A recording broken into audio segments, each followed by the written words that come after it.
Au nom du Père et du Fils et du Saint-Esprit. Amen. Bien-aimés dans le Christ, frères et sœurs de notre communauté bien-aimée, vous qui ouvrez les yeux en ce matin sur un monde qui ne sait pas encore ce qu'il vous réserve, vous qui êtes peut-être encore allongés, le corps lourd du sommeil ou de la fatigue, le cœur peut-être alourdi par ce que vous avez traversé ces derniers jours, soyez les bienvenus dans cet espace de prière, dans ce sanctuaire invisible que nous dressons ensemble chaque matin devant le Seigneur. Vous n'êtes pas seul, jamais. Même si votre chambre est silencieuse, même si personne autour de vous ne sait encore que vous êtes éveillé, Dieu, lui, le sait. Il vous attendait. Il vous regarde avec cette tendresse dont seul un père est capable. Cette tendresse qui ne juge pas, qui n'évalue pas, qui accueille simplement comme le père de la parabole qui aperçoit son fils encore de loin et qui court à sa rencontre avant même que des excuses aient pu être formulées. Ce matin, avant que le téléphone ne réclame votre attention, avant que les premières obligations de la journée ne commencent à vous saisir par les épaules, donnez à Dieu ces quelques minutes précieuses. Ces minutes du début de la journée sont les plus pures que vous aurez. Elles n'ont pas encore été entamées par les déceptions ou les tensions qui viennent parfois. Elles sont vierges, intactes, offertes par la Providence, comme un cadeau renouvelé chaque 24 heures avec une générosité qui ne se lasse jamais. Chaque matin est une nouvelle page blanche dans le livre de votre vie, et c'est Dieu qui tient la plume, si vous la lui donnez. Alors prenez une grande inspiration maintenant. Respirez profondément cet air du matin qui entre dans vos poumons comme une grâce physique, concrète, immédiate. Et en expirant, laissez sortir avec cet air tout ce qui pèse, les anxiétés de la veille, les scénarios catastrophistes que votre esprit avait peut-être commencé à construire dès le réveil, les rancœurs qui traînent, les peurs qui s'incrustent. Tout cela peut sortir. Tout cela peut être remis entre les mains de celui qui est assez grand pour le porter à votre place. Ouvrez votre cœur comme on ouvre les volets sur le matin. Laissez entrer la lumière. Laissez entrer Dieu. Et commençons cette prière ensemble dans la communion de tous ceux qui, partout dans le monde, lèvent les mains vers le ciel en ce même instant. Père céleste, Père de toute lumière et de toute tendresse, c'est avec un cœur qui cherche à te rejoindre que je m'avance vers toi en ce matin. Non pas parce que je suis digne de m'approcher de ta sainteté infinie, mais parce que tu m'y as toi-même invité, parce que Jésus-Christ, ton Fils bien-aimé, a ouvert pour moi un chemin que nulle imperfection humaine ne peut fermer. Et c'est sur ce chemin-là que je marche vers toi ce matin, avec tout ce que je suis et tout ce que je ne suis pas encore. Ma première parole pour toi est une parole de gratitude. Merci Seigneur, merci pour ce souffle qui se lève et qui s'abaisse dans ma poitrine depuis que tu m'as créé, ce souffle que je ne maîtrise pas, que je ne produis pas moi-même, que tu maintiens par ta seule volonté comme le signe le plus humble et le plus constant de ta présence dans ma vie. Ce souffle que la Genèse décrit comme l'œuvre directe de ton amour créateur, tu as soufflé dans les narines d'Adam le souffle de vie, et il devint un être vivant. Ce souffle est encore là ce matin, en moi. Preuve silencieuse que tu as dit oui à ma vie une fois de plus. Et cette parole de Dieu qui dit oui à ma vie, elle mérite toute ma reconnaissance. Merci pour ce réveil. Car le réveil n'est pas une chose ordinaire, même si nous avons tendance à le traiter comme tel. Chaque matin qui s'ouvre est une résurrection miniature. C'est toi qui rappelles l'âme à la conscience, qui rallume en l'être humain cette flamme de la présence à soi et au monde qui s'éteint dans le sommeil et que tu rends à chaque aurore. Et ce matin, tu me l'as rendu. Tu as voulu que je sois là encore, que je vois encore ce matin, que j'ai encore devant moi toutes ces heures à vivre, à aimer, à servir. Quelle grâce extraordinaire que de se réveiller. Merci pour la nuit qui vient de s'achever. Cette nuit qui, dans ta providence, a eu une durée exactement suffisante pour que mon corps et mon âme se restaurent autant qu'ils en avaient besoin. Tu as veillé sur mon sommeil comme le pasteur veille sur son troupeau dans l'obscurité. Aucun ennemi n'a pu franchir la haie que tu avais dressée autour de ma vie. Aucune menace, visible ou invisible, n'a trouvé de chemin pour me nuire, parce que celui qui garde Israël ne sommeille pas et ne dort pas. C'est là la promesse du psaume 121 que la tradition de l'Église a médité depuis des siècles et qui reste aussi fraîche et aussi vrai aujourd'hui qu'au premier jour. Merci Père, pour la protection que tu as exercée sur ma famille pendant ces heures de nuit, pour ces visages que j'aime et qui respirent encore, qui seront là quand je les appellerai, qui portent dans leur existence même le signe de ta fidélité à notre famille. Il est si facile de prendre les gens qu'on aime pour acquis, de les regarder sans les voir, de les avoir sans en être vraiment reconnaissant. Et ce matin, avec les yeux de la foi, je les vois comme des cadeaux de ta bonté, comme des présences que tu m'as accordées et que je ne mérite pas davantage que tout le reste. Et merci Seigneur pour le salut, pour cette réalité si grande que toute la théologie de l'Église ne suffit pas à en épuiser la profondeur. Jésus-Christ s'est fait homme, il a pris notre chair fragile et mortelle, il a marché sur nos routes poussiéreuses, il a touché nos malades, relevé nos pécheurs, pleuré sur nos morts. Et il a donné sa vie sur la croix, cette croix que nous faisons sur notre corps en commençant chaque prière, ce signe qui dit plus que des milliers de mots. Ici est l'amour de Dieu jusqu'au bout, ici est la rédemption du monde, ici commence la victoire définitive sur la mort et sur le péché. Et le troisième jour, il est ressuscité. Alléluia. Ce matin de Pâques originel illumine encore chacun de nos matins. Chaque réveil porte en lui l'écho de cette première aube de résurrection. Merci pour la grâce des sacrements que l'Église nous dispense comme autant de canaux de ta vie divine. Merci pour le baptême qui m'a arraché à la mort spirituelle et m'a plongé dans la vie du Christ. Merci pour la réconciliation qui renouvelle sans cesse cette vie quand elle se ternit. Et merci avec tout ce que je suis, pour l'Eucharistie, ce mystère d'amour sans pareil, ce corps et ce sang du Christ qui viennent habiter en moi, qui font de ma pauvre chair humaine un tabernacle vivant du Dieu Tout-Puissant. Comment ne pas être bouleversé par cela? Comment passer devant un tabernacle sans sentir ses genoux vouloir fléchir sous le poids de cet amour? Seigneur, laisse-moi maintenant m'arrêter dans l'adoration. Laisse-moi simplement contempler qui tu es, non pas ce que tu fais pour moi, aussi magnifique que cela soit, mais toi-même, ta personne, ta nature, ta gloire. Car tu mérites d'être adoré pour ce que tu es, indépendamment de tout ce que tu m'accordes. Tu es le Père éternel. Avant le temps, avant l'espace, avant toute chose créée, tu étais, tu es et tu seras. Dans cette éternité qui est ton élément naturel, dans cette plénitude d'être que nul langage humain ne peut cerner, tu as choisi de créer. Tu as voulu l'univers, et il a surgi. Tu as voulu la vie, et elle a foisonné. Tu as voulu l'homme, et tu l'as modelé avec soin, comme un potier qui aime son œuvre, comme un artiste qui se penche sur sa création avec une attention amoureuse.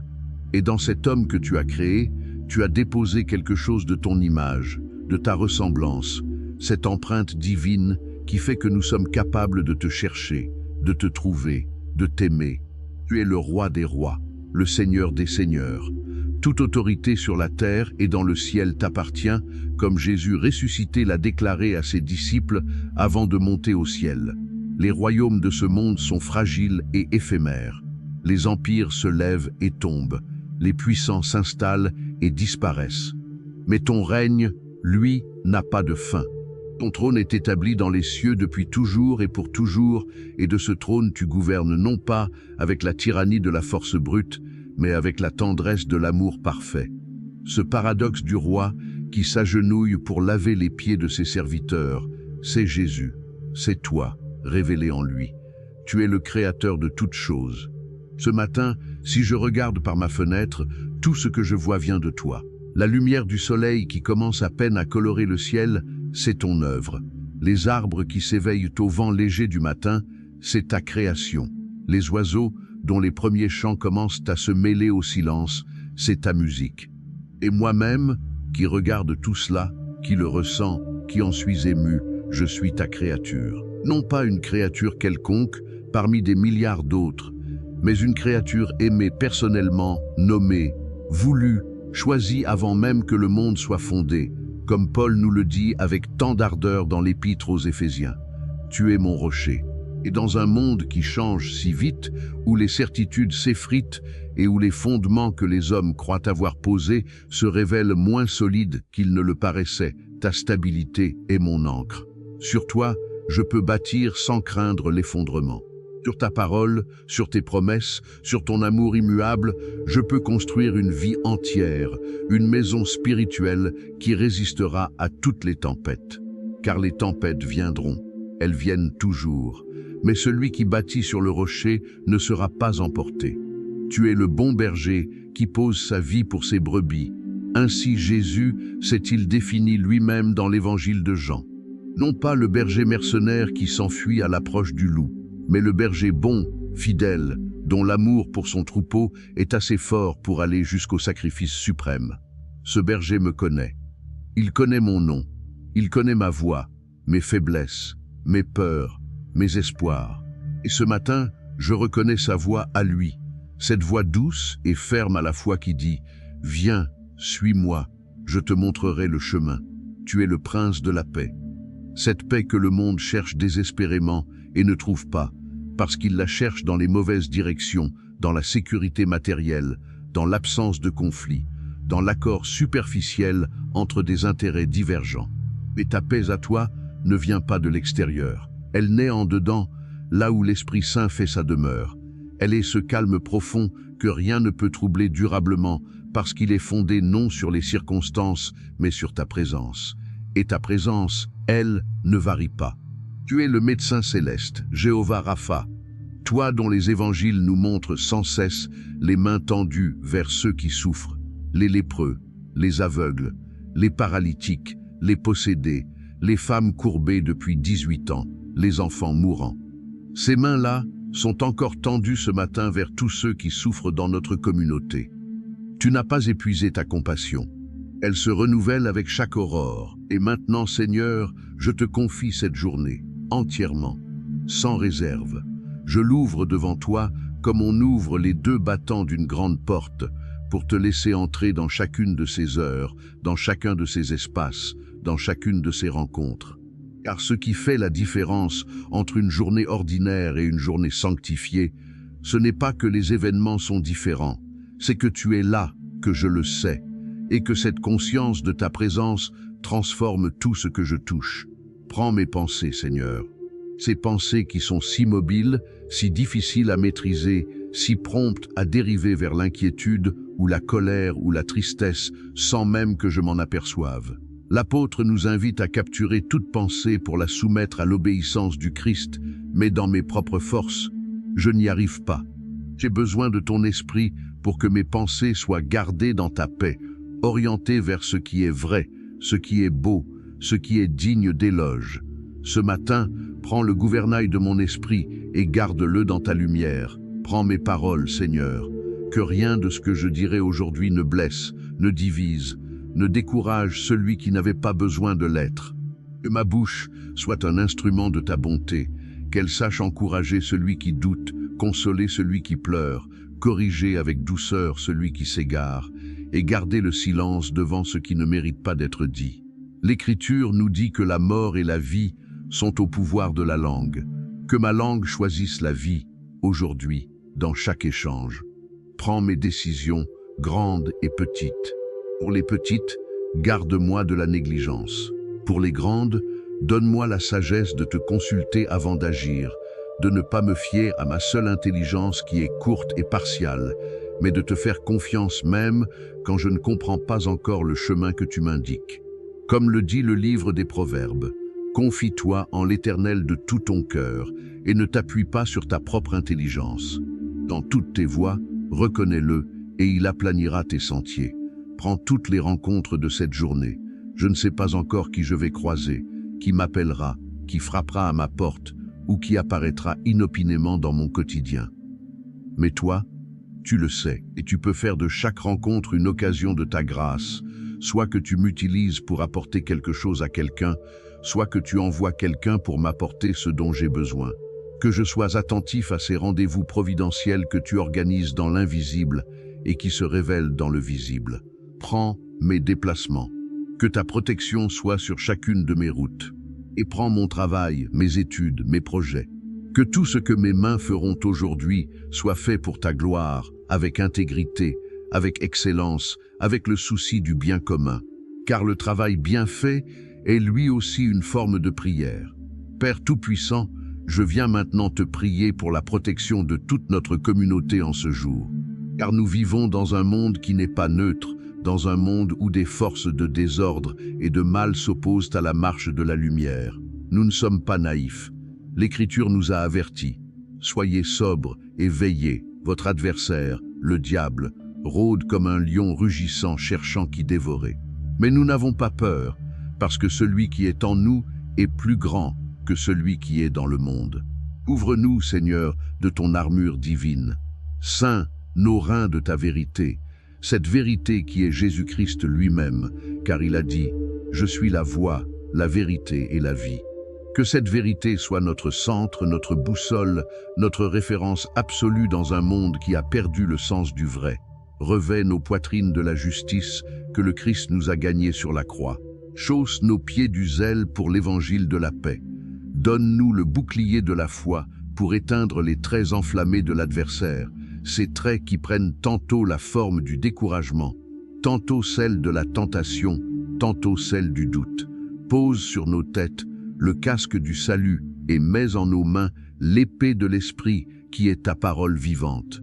Et déploie autour de chacun de nous et de nos familles ces anges gardiens que l'Église catholique reconnaît comme des compagnons constants, des messagers de ta providence, des gardiens envoyés par ta sollicitude pour ceux qui t'appartiennent. Il est écrit au psaume 91 que tu donneras des ordres à tes anges de nous garder dans toutes nos voies, de nous porter sur leurs mains de peur, que notre pied ne heurte une pierre. Ce psaume que l'Église prie dans sa liturgie des heures, ce psaume que les moines méditent avant l'aurore, ces promesses sont pour nous, pour aujourd'hui, pour cette journée qui commence. Je prie contre tout accident sur nos routes en ce jour. Je prie contre toute attaque spirituelle dirigée contre notre foi, contre notre paix, contre nos familles. Je prie contre la peur, cette peur qui n'est pas de toi, car tu n'as pas donné un esprit de peur, mais de force, d'amour et de sagesse. Je prie contre la maladie qui voudrait s'approcher de nos corps. Je prie contre les mauvaises nouvelles, contre les conflits qui couvent et qui voudraient éclater, contre les pièges tendus par la jalousie ou la malice d'autres hommes. Je prie contre les tentations, ces portes qu'on entr'ouvre parfois sans s'en rendre compte et par lesquelles l'ennemi glisse un pied. Garde-nous sobres et éveillés, Seigneur, et quand nous bronchons, que la main de ta miséricorde soit là pour nous relever avant que nous ne tombions tout à fait. Seigneur, dans la douceur de ce matin, laisse-moi maintenant m'asseoir avec toi dans le silence intérieur et laisser ta paix me traverser comme une rivière de lumière. Car la paix est peut-être le signe le plus éloquent de ta présence dans une âme. Non pas la paix du monde, cette paix superficielle qui dépend de l'absence de problèmes et qui s'effondre au premier choc, mais la paix que Jésus a promis de nous laisser. Je vous laisse la paix, je vous donne ma paix. Ce n'est pas comme le monde la donne que je vous la donne, que votre cœur ne se trouble pas et ne s'alarme pas. Cette paix-là est une réalité spirituelle profonde, un état de l'âme qui coexiste avec les difficultés, qui survit aux tempêtes, qui ne dépend pas de ce qui se passe autour, mais de celui qui demeure en dedans. Je te demande cette paix ce matin, Seigneur, pour moi et pour chacun de ceux qui font partie de notre communauté, pour celui qui se réveille en état de choc devant une situation qu'il ne sait pas comment affronter, pour celle qui a l'estomac noué depuis hier soir et qui se demande comment elle va traverser cette journée, pour cet homme qui sourit en public mais qui porte un fardeau secret depuis des mois, pour cette femme dont les insomnies l'ont épuisée et qui se sent à bout avant même d'avoir commencé. À tout cela, Seigneur, envoie ta paix, non comme un anesthésiant qui engourdit, mais comme une force qui soutient, comme une présence qui accompagne, comme une certitude qui dit « Quoi qu'il arrive, je suis là ». Et c'est suffisant. La sérénité aussi, Seigneur. Cette faculté de ne pas se laisser emporter par les événements, de ne pas réagir au quart de tour, de prendre le temps de respirer avant de parler ou d'agir dans les moments de pression. Les saints que l'Église nous donne en exemple avaient cette sérénité, non pas parce qu'ils étaient impassibles ou insensibles, mais parce qu'ils avaient tellement intériorisé la présence de Dieu qu'ils répondaient aux situations difficiles depuis un centre paisible plutôt que depuis la superficie agitée de leurs émotions. Je veux apprendre cette sérénité. Je veux qu'elle devienne la tonalité de fond de ma vie. Et la joie, Seigneur. cette joie des enfants de Dieu qui ne ressemble à aucune joie humaine. Une joie qui n'est pas de la légèreté ni de l'insouciance, mais qui est la réponse naturelle de l'âme qui a compris qu'elle est aimée de Dieu. Comme dit l'apôtre Paul, « Réjouissez-vous dans le Seigneur, toujours. » Je le répète, réjouissez-vous, cette double insistance, ce toujours, même dans les épreuves, même dans la douleur, même dans l'incertitude. Car la joie du chrétien n'est pas conditionnée par les circonstances, mais fondée sur la permanence de l'amour de Dieu. Et le Saint-Esprit, toi, Esprit du Seigneur, consolateur, paraclet, souffle divin, qui a rempli les apôtres le jour de la Pentecôte et qui t'est répandu depuis lors sur tous ceux qui reçoivent le Christ comme Seigneur et Sauveur, viens remplir à nouveau mon cœur ce matin. Comme un feu qui réchauffe et qui éclaire, viens brûler en moi. Comme une eau vive qui irrigue les terres desséchées, viens arroser les zones de mon âme qui ont peut-être commencé à se dessécher. Remplis-moi de toi et déborde à travers moi vers ceux qui m'entourent. Père de miséricorde et Dieu de toute consolation, je tourne maintenant mon regard et mon cœur vers tous ceux qui souffrent dans le corps en ce moment. Il y en a parmi nous, dans notre communauté, dans nos familles, dans nos voisinages, qui vivent leur quotidien sous le signe de la douleur physique. Et pour eux, ce matin, je veux prier avec toute la ferveur que l'amour inspire, pour ceux qui sont hospitalisés, ceux qui se réveillent aujourd'hui dans un lit d'hôpital, entourés de blouses blanches et d'appareils médicaux, loin du confort de leur foyer, ceux dont le corps a rendu nécessaire une intervention, une surveillance, un traitement. Seigneur, sois présent dans chaque chambre d'hôpital où l'un des membres de notre communauté repose. Que les soignants qui les entourent soient des instruments de ta grâce, et que ton esprit consolateur soit tangible dans ces espaces qui peuvent être si froids et si anxiogènes. Rappelle à ces frères et sœurs qu'ils ne sont pas seuls, que leur nom est gravé dans la paume de ta main, comme tu l'as promis à Israël dans le livre d'Ésaïe, pour ceux qui luttent contre la dépression. Cette maladie de l'âme et du corps que notre société comprend encore si mal, et que nos communautés de foi doivent apprendre à accueillir avec plus de compassion et moins de jugement. La dépression n'est pas un manque de foi. Elle n'est pas un refus de Dieu. C'est une souffrance réelle, profonde, épuisante. Et Dieu ne fuit pas les déprimés, il les cherche. Il va vers eux comme il est allé vers Élie, épuisé sous son genévrier, comme il est allé vers Jonas dans sa désespérance. Il les nourrit, il les fait reposer, et il leur redonne une mission. Seigneur, va ce matin vers tous ceux qui souffrent de dépression dans notre communauté. Envoie-leur des frères, des sœurs, des professionnels de santé, tous ceux que ta providence peut mettre sur leur chemin pour qu'ils ne restent pas seuls dans cette vallée.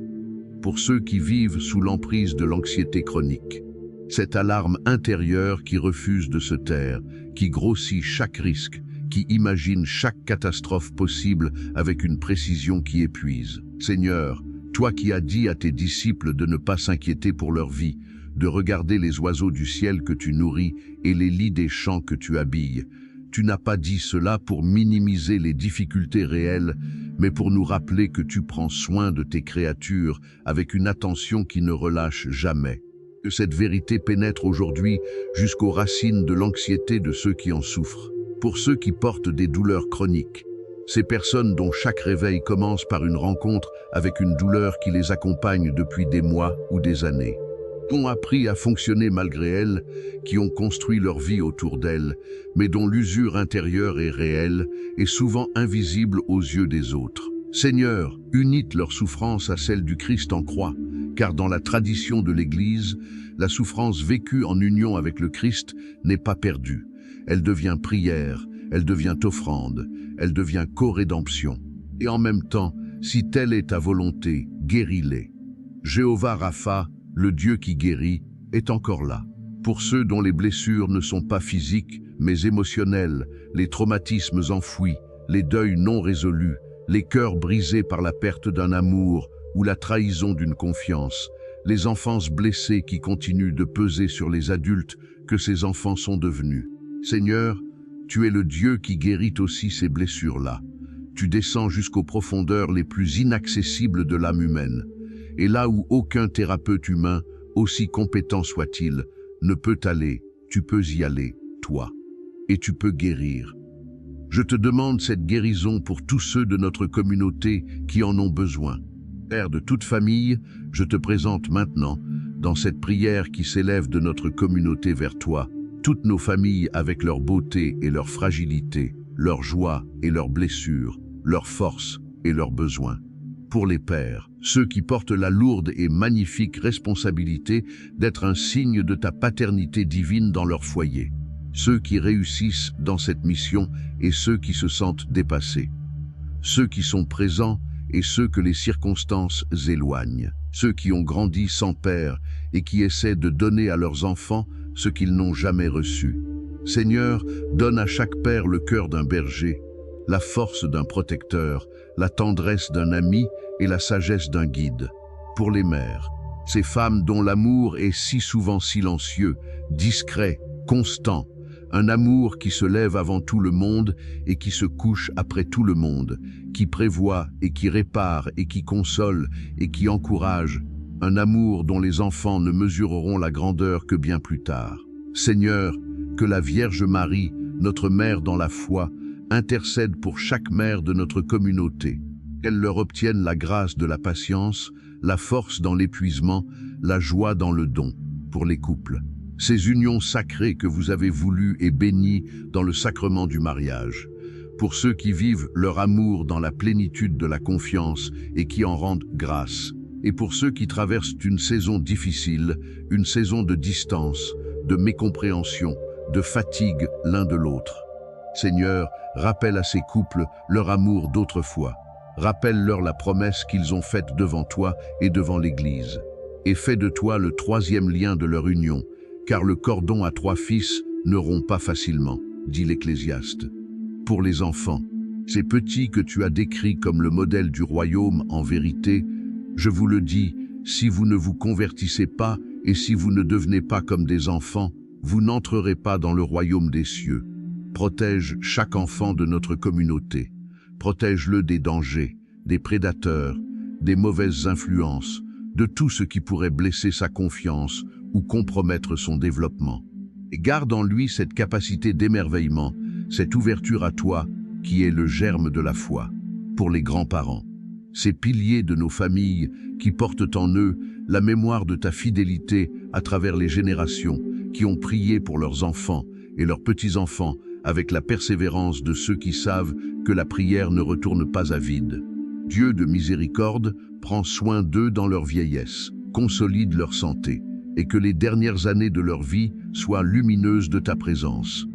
Pour les personnes seules, celles qui n'ont pas de famille proche ou dont la famille est brisée par des conflits ou des distances, celles qui font le chemin de la vie sans compagnon.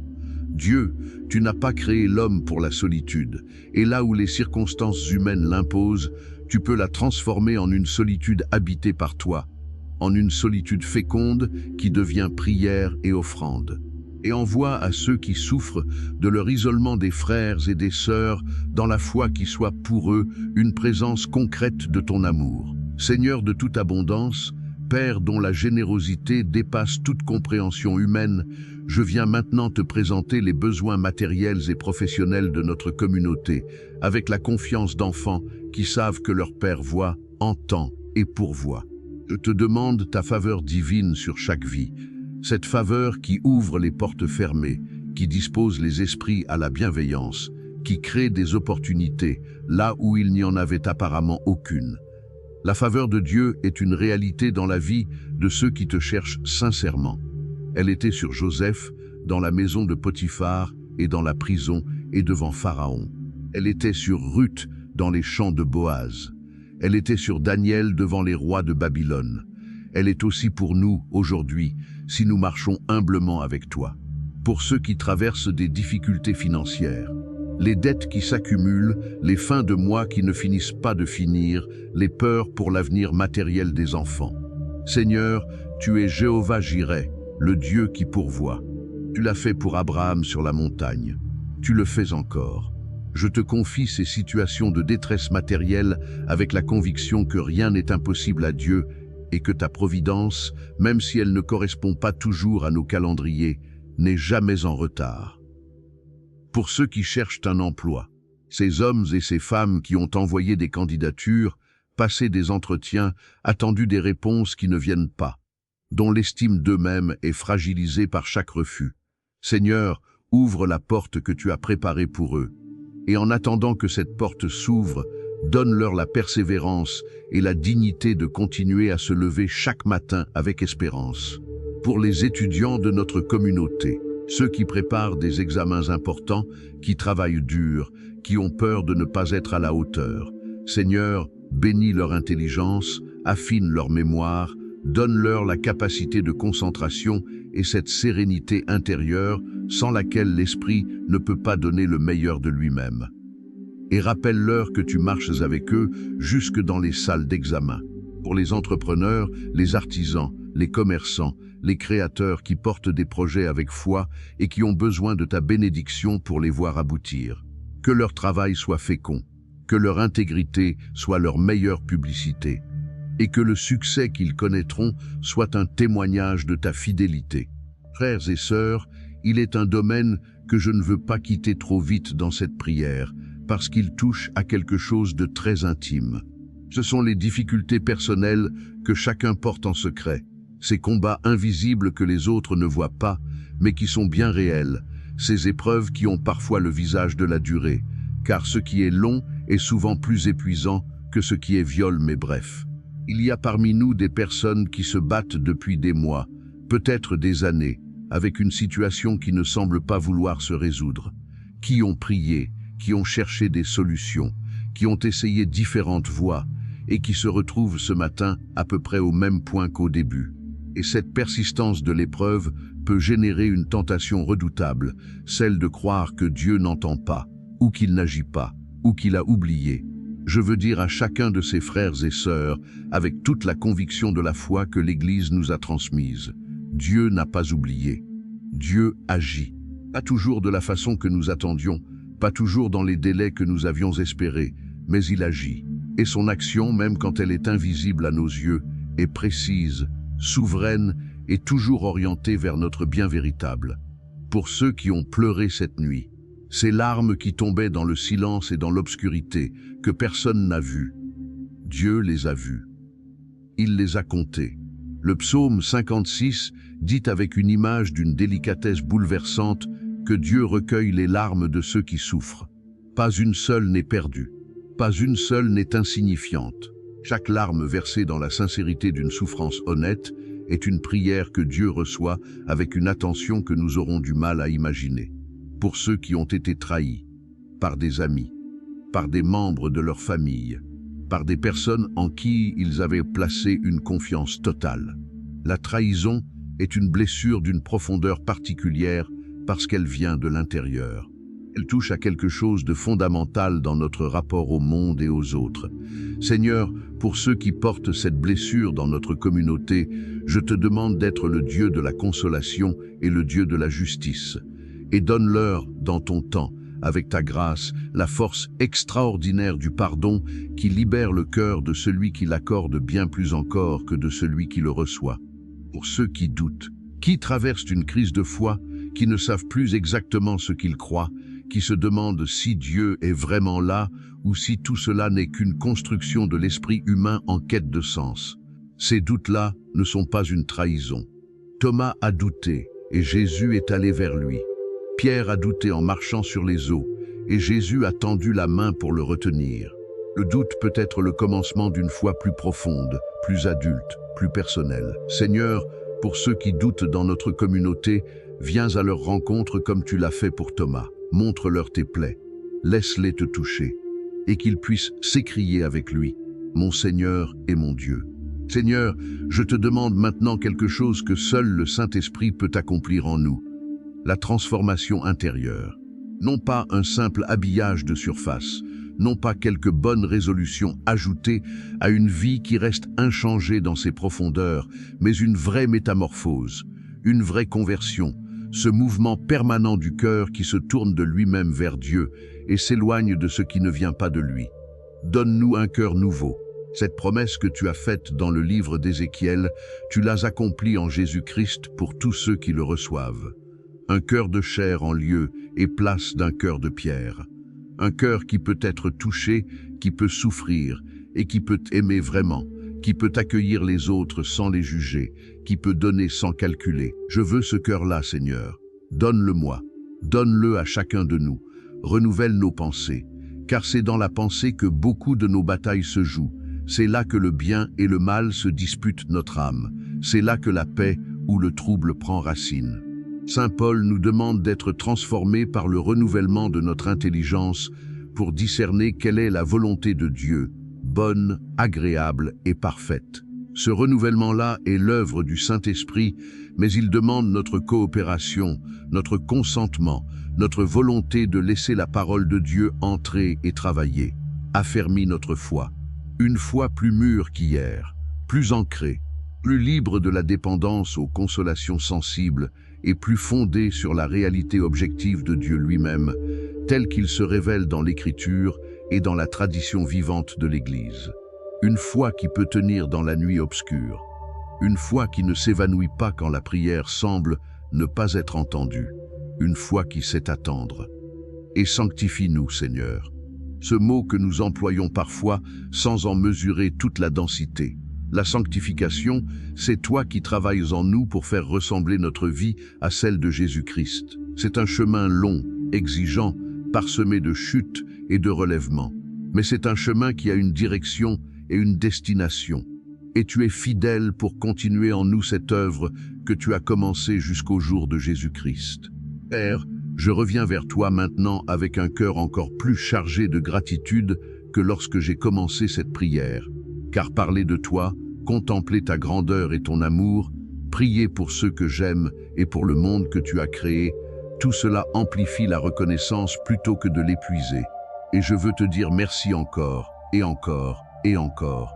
Merci pour chaque journée passée où ta fidélité a été prouvée, même quand je ne la voyais pas. Merci pour les grâces cachées, ces protections invisibles, ces nudges de l'esprit qui m'ont orienté sans que je sache toujours d'où venait l'impulsion. Merci pour les personnes que tu as envoyées dans ma vie au moment exact où j'en avais besoin, avec exactement ce dont j'avais besoin, une parole, un sourire, une présence, un texte reçu au bon moment. Merci pour les portes que tu as fermées et qui m'ont protégé de chemins dangereux, même si sur le moment je n'ai pas compris et peut-être même protesté. Merci pour notre communauté, pour ces frères et ces sœurs dans la foi qui partagent ce chemin avec moi, qui prient avec moi en ce matin, qui portent leur propre croix avec courage et qui m'édifient par leur exemple. Il y a quelque chose de profondément beau dans le fait de ne pas être seul à croire, de former un corps, le corps du Christ, comme dit Paul, dont chaque membre soutient les autres et reçoit le soutien des autres. Merci pour l'Église, pour cette institution humaine et divine à la fois, imparfaite dans ses membres et sainte dans son essence, porteuse de la foi à travers les siècles, malgré tous les vents contraires. Merci pour les saints qui l'ont habité, ces hommes et ces femmes extraordinaires qui ont montré que la sainteté est possible, que ta grâce peut transformer les êtres humains les plus ordinaires en témoins extraordinaires de ton amour, et que leur intercession s'unisse à notre prière de ce matin. Merci pour tout ce que tu vas faire aujourd'hui. Je te remercie par avance pour les surprises de ta providence, pour les moments inattendus où tu te manifesteras dans un visage, dans une parole, dans une beauté soudaine qui viendra me rappeler que tu es là, pour les forces que tu renouvelleras au moment précis où les miennes s'épuiseront, pour la grâce que tu déverseras dans les situations les plus difficiles de cette journée, pour les rendre surmontables. Et maintenant, bien-aimés, avant de vous envoyer dans ce jour qui vous attend, je veux que vous portiez avec vous des certitudes, non pas des certitudes humaines, fragiles et contingentes, mais des certitudes fondées sur la parole de Dieu qui est éternelle et indestructible. Je le déclare sur votre vie en ce matin, cette journée sera bénie. Bénie parce que le Dieu de toute bénédiction l'accompagne heure par heure, minute par minute. Bénie parce que sa faveur va devant vous comme une avant-garde invisible. Bénie parce que ses anges campent autour de vous et que ses yeux vous suivent sur tous vos chemins. Bénie, pas parfaite. La perfection n'est pas de ce monde. mais béni. Oui, je le déclare. Dieu est avec moi, avec vous, Emmanuel, Dieu avec nous. Ce nom que l'ange a donné à l'enfant, né de la Vierge Marie, n'est pas seulement un titre théologique, c'est une réalité existentielle. Dieu est avec vous dans votre voiture ce matin, dans votre bureau, dans votre cuisine, dans la conversation difficile que vous redoutez, dans la fatigue de 16 heures, dans le silence du soir. Emmanuel, Dieu avec nous. Toujours. Je le déclare, je ne crains rien, parce que la peur n'a pas le dernier mot dans la vie de celui qui appartient à Dieu. Car l'Écriture dit en Ésaïe 41, « Ne crains pas, car je suis avec toi. Ne te décourage pas, car je suis ton Dieu. Je te fortifie, oui, je viens à ton aide, je te soutiens de ma droite victorieuse. » Cette droite victorieuse, la droite de Dieu, est sur votre vie aujourd'hui. Laissez-vous soutenir par elle. Je le déclare, le Seigneur combat pour moi. Il n'est pas spectateur de ma vie. Il est engagé en ma faveur avec toute sa puissance divine. Il retourne en bien ce que l'adversaire voulait utiliser pour me nuire. Il réconcilie ce qui était séparé, il rouvre ce qui était fermé, il ressuscite ce qui semblait mort. Le Seigneur combat pour moi et pour vous. Et je le déclare avec toute la force de la foi que l'Esprit met dans mon cœur. Je marcherai dans la victoire aujourd'hui, non pas la victoire de l'orgueil ou de la compétition humaine, mais la victoire du Christ ressuscité qui marche en moi, la victoire de la lumière sur les ténèbres, la victoire de l'amour sur la haine, la victoire de l'espérance sur le désespoir. Cette victoire est acquise, elle est nôtre, marchons dedans. Père très saint, au terme de cette prière du matin que notre communauté a élevée vers toi, en communion avec l'Église universelle qui prie en ce même moment sur toute la surface de la terre, je m'incline une dernière fois devant ta majesté et devant ta tendresse avec un cœur qui se sent plus riche qu'en commençant. Car la prière enrichit, elle n'enlève rien, elle donne, elle ne vide pas, elle remplit. Et je suis plus plein de toi qu'avant ces longues minutes passées avec toi. Que la Vierge Marie, notre Mère du ciel, intercède pour chacun d'entre nous auprès de son Fils bien-aimé. Elle qui a dit oui, sans réserve à la volonté de Dieu, nous apprenne à prononcer ce même oui dans chaque épreuve et dans chaque grâce. Qu'elle qui a tout contemplé dans son cœur, chaque parole de Jésus, chaque mystère de sa vie, nous apprenne la contemplation. Et que tous les saints du ciel, qui ont traversé avant nous les mêmes combats, les mêmes doutes, les mêmes joies et les mêmes douleurs que nous traversons aujourd'hui, que leur intercession monte avec la nôtre devant le trône de la grâce. Sur vous, bien-aimés frères et sœurs de notre communauté, je prononce maintenant la bénédiction sacerdotale que Dieu lui-même a dictée à Moïse pour Aaron et ses fils, cette bénédiction qui parcourt les siècles comme un fleuve qui ne tarit jamais. Que le Seigneur vous bénisse et vous garde, que le Seigneur fasse briller son visage sur vous et vous accorde sa grâce, que le Seigneur tourne sa face vers vous et vous donne la paix.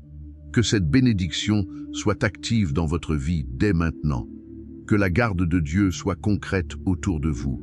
Que la lumière de son visage illumine chacune de vos heures. Que sa grâce soit votre compagnie constante. Et que sa paix, cette paix qui surpasse tout entendement, garde vos cœurs et vos esprits en Jésus-Christ. Allez maintenant. Allez dans cette journée avec la tête haute, non par orgueil, mais par la dignité de ceux qui savent qu'ils sont enfants du roi. Allez avec la légèreté de ceux qui ont déposé leur fardeau aux pieds du Seigneur. Allez avec la générosité de ceux qui ont été aimés gratuitement et qui veulent aimer gratuitement à leur tour. Et portez partout où vous irez un peu de cette lumière que Dieu a allumée en vous ce matin. Vous êtes aimés, vous êtes gardés, vous êtes envoyés. Au nom du Père et du Fils et du Saint-Esprit. Amen.